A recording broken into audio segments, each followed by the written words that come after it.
Right, so hello and welcome back to Books and Things, and welcome to my October wrap-up. Today I'm going to be talking about all the books that I read in the month of October.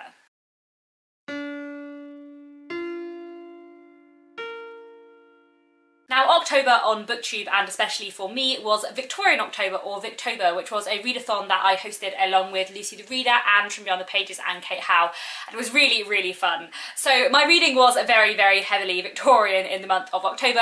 I finished 15 books in October and 14 of them were Victorian. I will start off with a book I finished in October which was not Victorian, and that was The Mysterious Affair at Styles by Agatha Christie. So Nick and I usually have an audiobook on the go that we are listening to together, and we started listening to this in September and just didn't get around to finishing it until October. I really enjoyed this. I love Agatha Christie. I've read several of her books before, probably 6 or 7 now, I don't know, I've lost track, but I really enjoy her books. They're so fun and enjoyable and entertaining, and Poirot is just one of my favourite characters. He's just very entertaining. I have been reading Agatha Christie very out of order and all over the place, but The Mysterious Affair at Styles is actually the first of her novels, and it is the first book in which Poirot makes an appearance. Also the first Poirot book I've read that has Hastings in, which was quite fun, and I really enjoyed their relationship, which was very Holmes and Watson, except that Hastings is even more clueless than Watson. It was published in 1920 and it's set during the First World War, and Hastings, while on leave, goes to stay with a friend, and while there his friend's stepmother is murdered and everything goes on from there, and of course Poirot turns up as well. What I found really surprising is how old Poirot was in this book, because this book was from 1920 and I was like, I'm sure I've read books that are set in like the 50s about Poirot. How old is he then? And I looked up and apparently, I found this so fun, apparently if you work out how old Poirot is, by the last Poirot book, Poirot is 120, because Agatha Christie just made him really old to begin with, and then he was so successful that she just carried on. So Poirot just is like stays the same age forever, and like a Dorian Gray-esque. I just think that's so fun. Anyway, that's beside the point. I really enjoyed The Mysterious Affair at Styles. The audiobook was really good and it was really enjoyable, and I'm sure I will carry on reading more Agatha Christie in the future. But now, onto the Victorian reads. There were 5 challenges for Victober. I will try and mention on all the books which challenges I read them for, but a lot of the books cross over, so I'm not going to do it like in that order. I usually divide my wrap-ups by like genre and start off with classics and move to other things, but as pretty much everything I read this month was Victorian, I'm just going to go in the order that I read these books. So let's get straight into them. The first book I read for Victober was Poor Miss Finch by Wilkie Collins. I really enjoyed this, which was especially nice as I read 3 Wilkie Collins books before, 2 as a teenager that I really liked, and then I read one last year that I really didn't like, so it was really nice to get back into a Wilkie Collins that I did really enjoy. This follows a young woman called Lucilla Finch. Lucilla Finch is blind, and I found the way the book looks at her blindness really interesting. I spoke about this in my video on disability in Victorian literature, which I made for Victober and I will link down below. But there were several things in this book that I really enjoyed. One, I found Lucilla a really interesting character. I enjoyed her sort of complicated love story, and how what seemed from the beginning to be a fairly straightforward love story somehow with Wilkie Collins managed to turn into a very dramatic, sensational novel. Very entertaining, really gripping, especially that second half, and deals with quite a lot of like interesting and different themes, both in terms of Lucilla's blindness, and also one of the character has a kind of physical disfigurement as a side effect to a drug he takes to conquer an illness, and I found the way that was looked at really interesting as well. So definitely a Wilkie Collins I would recommend, and I'm looking forward to reading more by him in the future. I then finished this tiny little black classic, which is As Kingfishers Catch Fire by Gerald Manley Hopkins. Gerald Manley Hopkins is a Victorian poet who I really enjoy. He does interesting things with language and rhythm, and his poems are especially fun if you read them aloud. I would definitely recommend his work. I think he's a very interesting Victorian poet because although he was Victorian, he feels like he's later because his language is very unusual and because he does interesting things with rhythm. In a similar kind of way, I suppose, to Emily Dickinson. His form is very interesting and quite different from poets of his time. I then read a Dickens short story called Dr. Marigold, which I really enjoyed. This was one of his Christmas short stories that was published in Household Words, and it was actually one of the like framing stories of one of the Christmas magazines, so there's like a bit in the middle where all the other stories would be, which is quite fun. Dr. Marigold is a story about a man called Dr. Marigold. He is not a doctor, his first name is Doctor, because, you know, it's Dickens. And this man has had a fairly hard life, and after the death of his wife and child, he adopts a little girl who is deaf and dumb. And the book is basically just about how much he loves his daughter, and it's just quite a nice, touching, enjoyable story. It's a fairly short and sweet Dickens, and one I really enjoyed. Then for some more Dickens, I also read The Cricket on the Hearth, which is one of his Christmas stories, which I have in this Dickens and Christmas bind-up. So Dickens published 5 Christmas novellas over the course of his life. one of which is The Christmas Carol, which is very, very famous, but the other 4 are not nearly so well known. They're not all super Christmassy, but they're all called the Christmas novellas because they were published sort of a couple of days before Christmas. And The Cricket on the Hearth is not set at Christmas, but it's a really, really fun and enjoyable story, and one I really like, and it's kind of about the relationship between a husband and wife and various people around them. I really enjoy The Cricket on the Hearth, and it was nice to reread it, and part of the reason why I reread it is because I'm hoping to do a sort of mini Dickens author week on his Christmas novellas at the beginning of December, so more on that anon. I need to reread the rest in November. And Charles Dickens is my favourite author, so those 2 books meet one of the challenges, which was to read one of the host's favourite authors. Next, in Victober, I finished Love and Mr. Lewisham by H.G. Wells, which I really, really enjoyed. I have to say, I love H.G. Wells, but I especially love his non-science fiction books. His science fiction is good, but his non-science fiction books is even better, and I really, really enjoyed Love and Mr. Lewisham. I said in my Victober vlogs that I was doing that if you had given me this book and I hadn't known who it was by, I think I would have guessed it was by George Gissing. Maybe I would have expected, like, even more misery if it had been by George Gissing, but there was something quite Gissing-esque about it, and it dealt with a lot of similar themes, and I think actually H.G. Wells and George Gissing would be 2 really interesting authors to compare. Love of Mr. Lewisham is about a man called Mr. Lewisham. He is a school teacher, and he's sort of dedicated to becoming a science teacher and to becoming a scientist. He really, really wants to kind of get on in life and educate himself and sort of make a success of his career. He is from a kind of lower middle class background, educated but completely poor, and the book looks at his kind of efforts to raise himself in the world effectively, but also how his relationship with one particular woman kind of gets in the way of that, as sort of which ends up being more important. It's just really, really good, really engaging, really enjoyable, really like so believable. I find H.G. Wells's realist fiction, like the characters are so well developed and so much more developed than in his science fiction, and it just feels so real and so believable and just very, very powerful. I would highly recommend this. I also love Kips, which is another, slightly later one of his realist fiction novels, and I'm really, really hoping to read more of his realist fiction as well in the future, because I just love it so much. To be honest, I want to read everything by H.G. Wells at some point, but yeah, would highly recommend Love and Mr. Lewisham. And Love and Mr. Lewisham was from the final decade of the Victorian period, so that fits my challenge. Also proper noun in the title, also lots of proper nouns that I've already mentioned so far that I forgot to say were for that challenge, but anyway. The next book I read, Zoe by Geraldine Dewsbury, fitted the other half of my challenge, which was to read a book from the first 10 years of the Victorian period. I enjoyed Zoe, but I have to say I didn't love it nearly so much as her novel The Half-Sisters, which I read a couple of years ago. Like, The Half-Sisters was a very excellent 5-star read for me, one of my favourite Victorian books of all time, and Zoe was very much a 3-star read, with like a 10% in the middle that was 5-star worthy and not the rest of it. Basically, the book follows the lives of these 2 individuals, Everard and Zoe. Zoe is the illegitimate daughter of a Greek woman and an Englishman, and she marries, fairly early on in the book, a man about 20 years older than herself. Everard is the younger son of a country squire, and early on in the book becomes a Catholic priest. These are 2 very unusual protagonists for a Victorian novel, which I loved, and I found the way the book looked at sort of Everard's Catholicism and his struggles with his faith really, really interesting, especially as I haven't read very many Victorian novels that look at Catholicism. And I found some of Zoe's plotline really interesting as well, especially her relationship with her stepdaughter and sort of her stepdaughter storyline in the book. On the one hand, Zoe dealt with a lot of really, really interesting themes. On the other hand, the writing style is very different to in The Half-Sisters,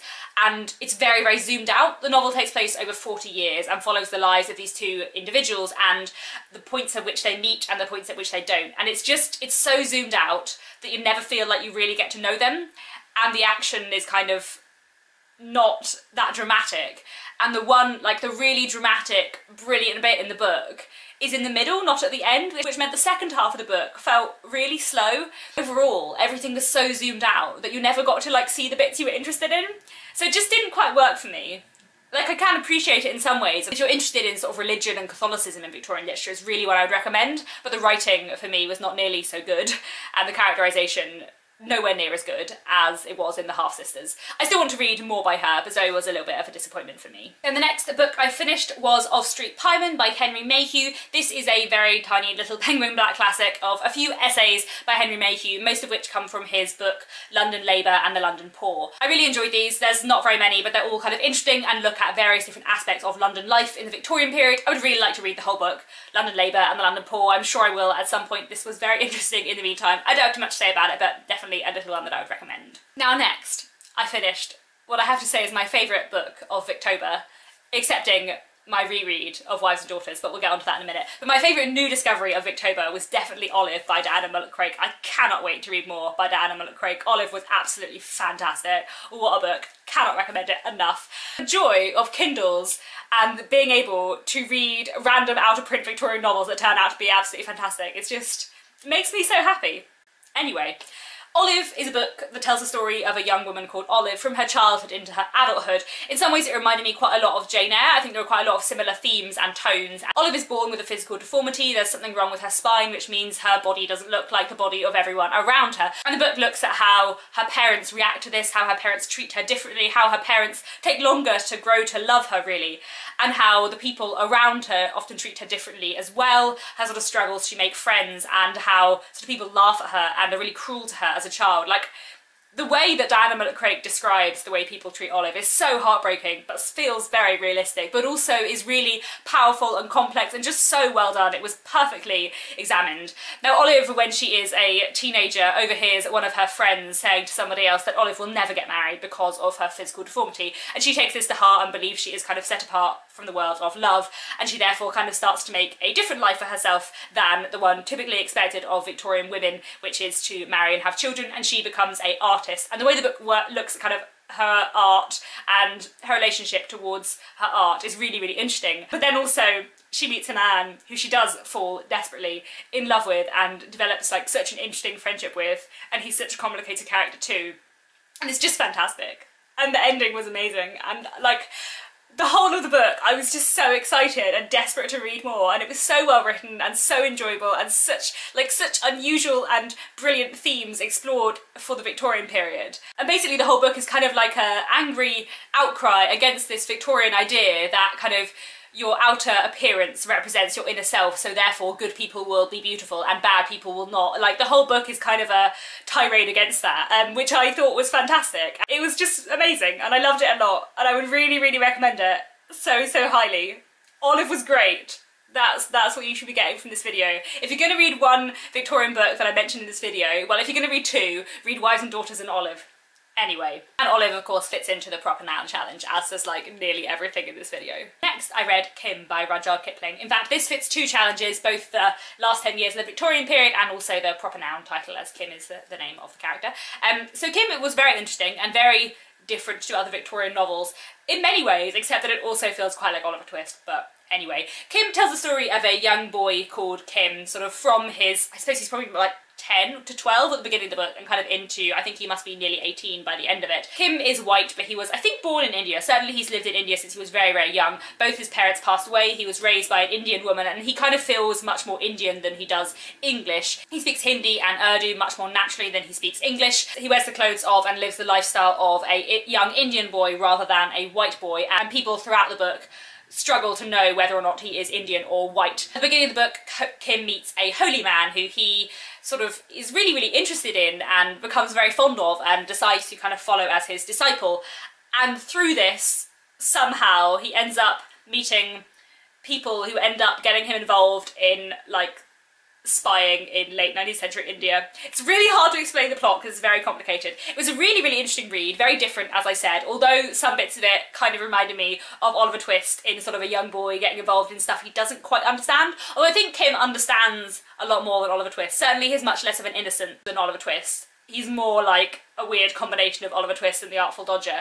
But he's such an interesting character. And the way, I think my favourite thing about this book was the way it looks at nationality. And Kim sort of feeling much more Indian, but being treated and expected to behave as someone who's English. At one point he's forced to wear Western clothes and he just hates them. He just like really, really can't stand being in these clothes because he's not used to wearing them and they're so uncomfortable. Or sort of his struggles to talk in English when people expect him to know English when he's much more comfortable talking in Urdu and Hindi. And then later, as he gets older, his ability to kind of move between two quite different worlds within India, I just found really, really interesting. It's a very interesting book. I'm not sure I understood it all. I listened to it on audiobook and I feel like I would like to read it at some point in a physical form.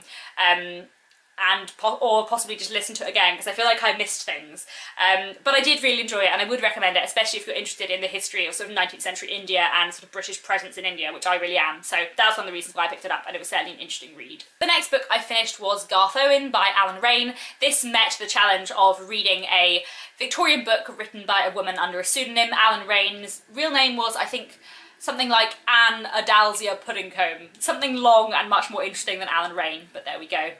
I really enjoyed Garth Owen. It basically tells the story of this Welsh farming family, the Owens, who live on this farm, Garth Owen. There are 2 sons and a daughter, and the 2 sons are very, very different. One of them kind of wants to be a gentleman and wants to become a clergyman. The other one sort of has run off and become a sailor and then comes back at the beginning. And there is a woman, a milkmaid, who both of the sons are kind of interested in, and a bit of a love triangle there, and also sort of financial issues and dramas amongst the rest of the family. I found it really, really interesting, quite different. I don't know if it's just that in England, by the time this book was written, most farms were not family run in quite that way, and there were a lot more external workers on farms, and farms tend to be a lot bigger. But that, I think, made reading Garth Owen, it felt American, even though I know it's Welsh and it did feel Welsh, but it also reminded me of a lot of like historical fiction novels I've read about sort of going west and settling farms in 19th century America. Maybe it's just the word homestead I just associate with America, and that word is used again and again in Garth Owen.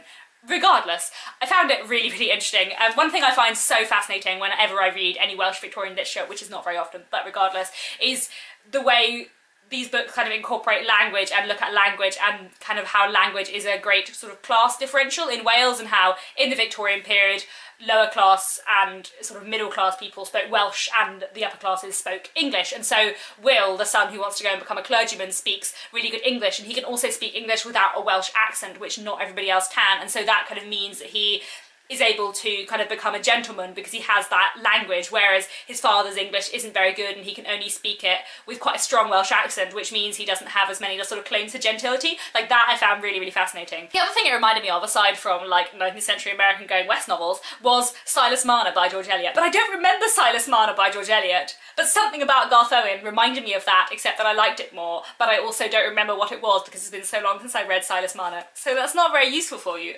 However, I really enjoyed Garth Owen, would definitely recommend it. I'm looking forward to reading more by Alan Raine in the future. It's well written and enjoyable and a really interesting plot, and I liked it a lot. It was quite different as well. After that, I finished my reread of Wives and Daughters. Now, I was listening to this on audiobook throughout the month. I have a brilliant audiobook narrated by Patience Tomalin, who I think is a fantastic narrator, and I love this book a lot, and I love it so much more than I used to.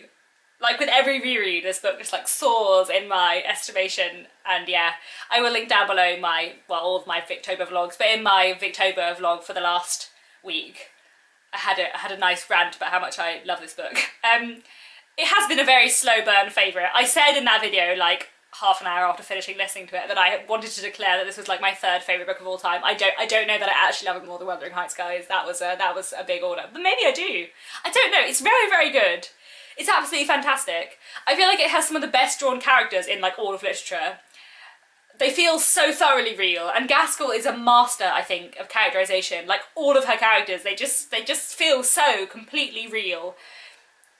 Wonderfully so, and I love Wives and Daughters a lot. It tells a story of a young woman called Molly and sort of what happens when her father decides to remarry and suddenly a stepmother and stepsister appear in her home. It's a book about families and grief and parent-child relationships and unrequited love and science and so many things. I adore it, and I think it has some of the best drawn character relationships ever, and also some of the best portrayals of, and like examinations of grief that I've ever found in a book.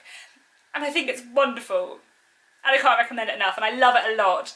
And it's one of those books, you know, I read it for the first time nearly 10 years ago, and I liked it, but I didn't love it as much as I have come to in my reread that I did last year and this year. I've just come to adore it so, so much. This was the group read along for Victober, and it's been so nice to read what people are saying about it on the Goodreads group, and to see so many other people really enjoying it. It's made me like so happy, especially all the love for Squire Hamley, who's like one of my favourite characters ever.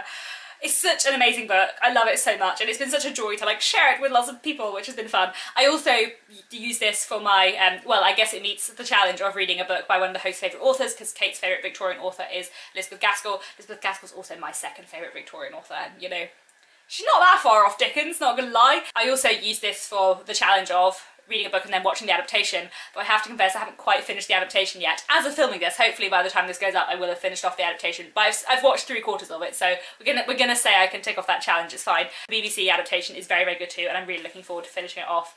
This book, guys, I mean, Olive was my favourite new book of the month, but this is absolutely amazing. One of my best reading experiences this year. But after Olive, my second new favourite of the month would probably be East Lynne by Ellen Wood, which I really, really enjoyed. This was a fantastic read. I was really expecting to like this, and I know I'd heard Anne from the other pages say a lot of good things about it, but I didn't know very much about it. And it was surprising in some ways. It was absolutely fantastic and so dramatic. Like, if you want a real page turner of a Victorian novel, pick this, because it's not only really well written and really smooth and easy to read with great characterisation and really interesting and quite brave themes at points, it's also just such a page turner, and it's so exciting and so dramatic, and even like, oh, it's just so good. Let me tell you about the setup. So in the beginning we learn that there is a man called Lord Mount Stephen who has spent all his money and more or less ruined himself, but he can kind of get away with it for the time being. He has one daughter, Lady Isabel Vane, who is the protagonist of the book and a really, really interesting character. And that sort of one thread of the book relates to Isabel. And then there is another thread which relates to a family called the Hares. Now, 4 years before the book begins, the son of this family, Richard Hare, was accused of a murder and he fled. And everyone pretty much believes that he did the murder, though his sister, Barbara, still kind of thinks that he might be innocent, and very near the beginning of the book, Richard comes back to speak to her and to say that he is innocent, and is there any way that this can be proved? And these kind of plots run throughout the book. It is a book that deals with so many interesting and exciting and dramatic themes. As I already mentioned, there's murder, there's also adultery and disguises and deception and mistaken identities and like so many dramatic things. It's very, very exciting and very, very enjoyable. I cannot recommend it enough. I thought it was fantastic. It was definitely like one of the most exciting books I read this month in terms of like page-turning drama. I would really highly recommend it. I'm definitely going to be reading more by her in the future. The only 2 books left to go. The second to last book I finished in Victober was Three Men in a Boat by Jerome K. Jerome, which I listened to on audiobook. And this is a comedy novel from the late Victorian period, from the 1880s, I think. And it tells the story of 3 men who go on a boat on the Thames, and they're not so good at rowing and sometimes things go wrong. It's very entertaining. Also quite weird. It wasn't quite what I was expecting. I did really enjoy it, but I found it quite tangential. And I looked up a bit more about the book, and apparently it was supposed to be originally a kind of guide to travelling along the River Thames with sort of local history thrown in. And then it kind of like the comic elements took over, which makes sense because there is a weird blend of local history and big anecdotal tangents with comic stories about the kind of 3 men who are on this boat. Regardless, I really enjoyed it. I think it's a very entertaining and quick read. And also, in being a kind of comic novel and looking at travelling, it also deals with like a lot of small details of everyday life, which I really enjoyed. Like, I don't think I've ever read a Victorian novel before which has mentioned a toothbrush. And if you had told me that in the 1880s they had tinned pineapple, I'm not sure I would have believed you, but apparently they did. It's an unusual and very entertaining read, and very quick. One I would definitely recommend. And then the final book I finished in Victober was Dr. Wurtle's School by Anthony Trollope. You may notice that this was not on my TBR. I was planning on reading Phineas Finn, but I swapped it out for Dr. Wurtle's School instead. I really enjoyed this one, and I think I may have finally found a novel that I can recommend when people say, where should I start with Anthony Trollope? Because it is not part of a series and also quite short, which both stands in its favour. Dr. Wurtle's School is a really interesting novel and one I really liked. It was also, for the Victorian period, it's quite a brave book to write, which I think is really cool and just reminds me of many reasons why I love Anthony Trollope. It looks at this man called Dr. Wurtle. He is a clergyman and he runs a school for boys, and at this school there is a kind of deputy teacher called Mr. Peacock who is there with his wife. But Mr. and Mrs. Peacock have a secret. And I'm going to tell you what the secret is, because Anthony Trollope tells you, like, within the first few chapters, and he goes on like a long tangent about how if he was a different writer, then he wouldn't tell you until the very end and there would all be lots of drama and revelation, but that's not the point here. The point is to look at how this thing affects everybody else. So I'm going to tell you, but if you really don't want to know anything about the book and you don't want to know what you find out like a few chapters in, then, you know, this is the last book I'm talking about today. You can leave if you want and I won't mind. Anyway, Dr. Wurtle's School. The secret is that Mr. and Mrs. Peacock are not legally married. She is American, they met over in America, and she was married then to another man. He, after the Civil War, was believed dead, after which she married Mr. Peacock, and then, of course, her assumed dead husband turned up again, but her and Mr. Peacock stayed together and moved together to England to continue living together as man and wife, although legally they are not. And this, like for the Victorian period, is very scandalous, and the way the book looks at how Dr. Wurtle kind of reacts to this and everyone around them in the neighbourhood is just really, really interesting, really powerful, and just so well done. I thought it was such a fantastic and engaging read.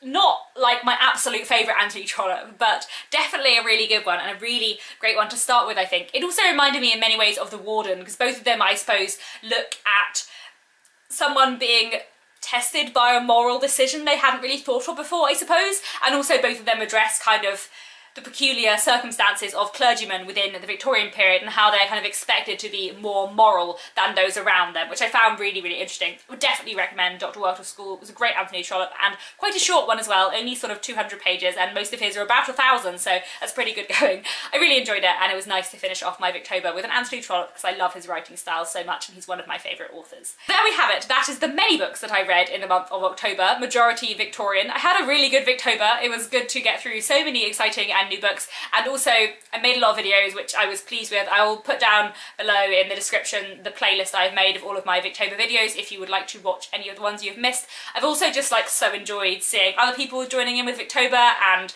making videos and chatting about the books they've been reading, and just like it's just been really, really fun.